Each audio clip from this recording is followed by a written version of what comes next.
Hey guys, how's it going? It is, oh my god, light. For so long I have been going through the dark. Anyways, such a busy weekend. Oh my god, some people, I just don't know. Need to get a life. However, top things people don't tell you about kink. I would put a number down, except that I don't know how many I'm going to get through at this point in time. Maybe I'll see if I can get to 5. I don't know. Anyway, this is just also my top things about people. Things that people don't tell you about kink. Right. Awesome. Here we go. Okay. One of the main things that people don't tell you about kink is that when you first get into it, you do not need a partner. In that you don't need a dom, you don't need a sub, you don't need to have a person to, like a specific relationship with a person to guide you through everything. You don't need that, okay? That's how a lot of people get caught up in a lot of bad relationships, is that they have someone to guide them and mentor them. And the thing is that in kind of my circles of people that I work with, their whole idea of mentorship and guiding people is they do not necessarily say, hey, look, I get first dibs on you to do anything or experiment or whatever. They will go, okay, you want to try this? How about you read this about what you're interested in? Come and chat to me what you know, what can go wrong, what goes right. If you still want to do it, then I do or don't know a lot about it. However, I do know someone who does know more about it, and I can arrange for you to play with them, or if you found somebody, I will check them out for you and make sure you're okay, and check back with me and let them know that these are the conditions that you have, various different things. Okay, so that's number 1. You don't need a relationship to try out all the things in kink. Number 2, kink is not all about pain and humiliation and all that sort of stuff. There is that in there, but when a lot of people, particularly new people, come into it, and I'm talking about a lot of the new stuff, they think, oh, how can I take pain? Or I'm into this, but I don't like pain. I don't like being hit. I don't like that stuff. It's not about the pain. For some people it is. Okay, don't get me wrong. For some people it is the hitting, the bruising, the adrenaline, the feelings, the chemicals that go through your body.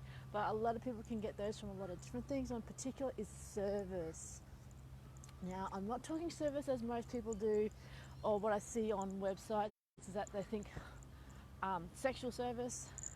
I think you're talking about service as in kind of like anything from just saying, can you help me with a particular thing, to full on like being a PA level of service. And a lot of people do enjoy being able to help and do things for people. It's like being really community-minded person and being able to contribute to what we call a house. You've got to research that. So yeah, it's not all about the pain. It's not about the humiliation. Sometimes it is about just letting go. And it's not even all about whole domination and submission thing. It's about relationships, experimenting, finding people of like mind, discussing things, and opening up your mind to new experiences. That's number 2. Okay. This is hard, particularly as I'm walking. Okay, I've had a little phase over here. Okay, number of top things that people don't tell you about kink. What can I think of? I think I've only made it to 2. This is distracting, this noise here. Okay, so the other thing people don't tell you about kink is that the number of people who will claim to have,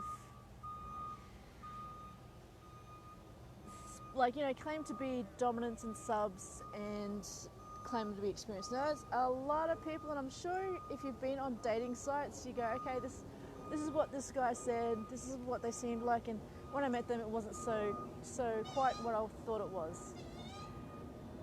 In particular, there's a lot of people I know who are in the kink who claim to be medical professions, as in also counsellors and psychologists, and they've taken a course, but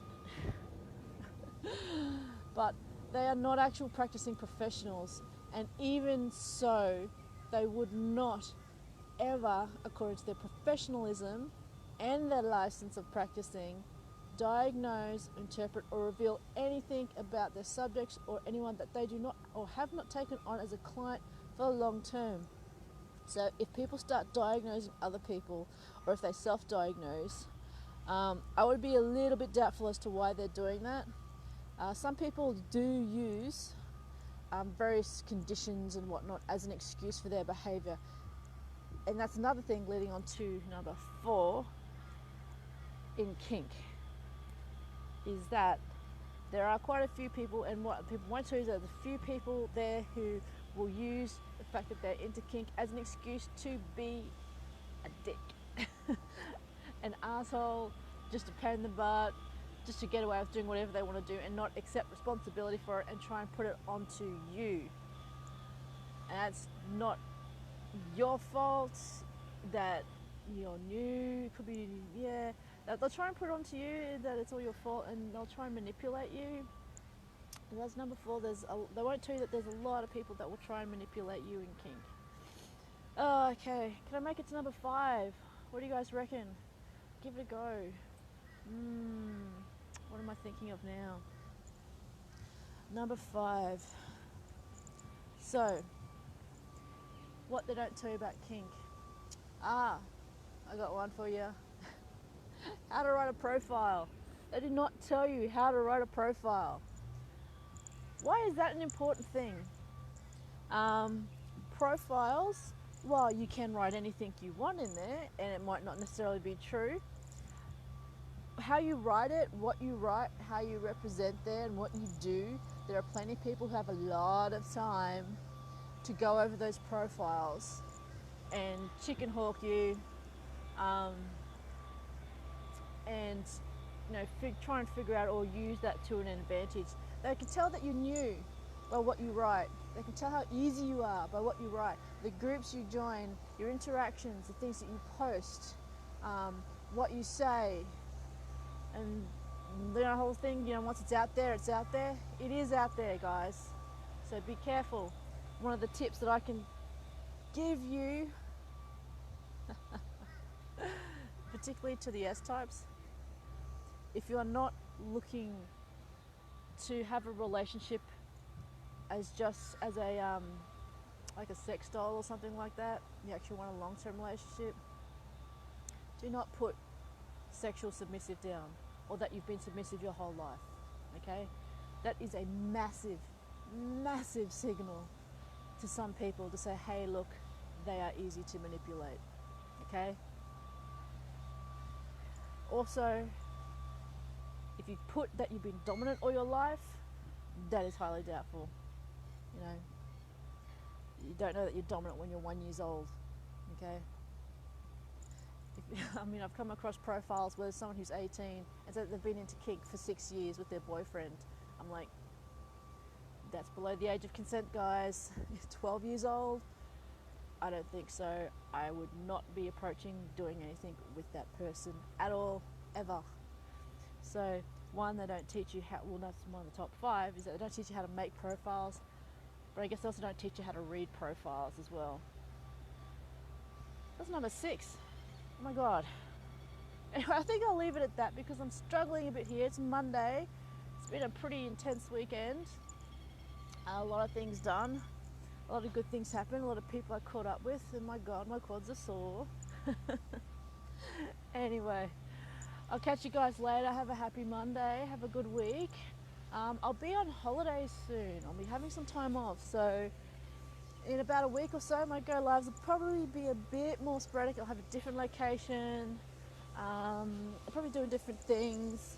And I don't know if I'll be doing go lives every day, but well, I'll see.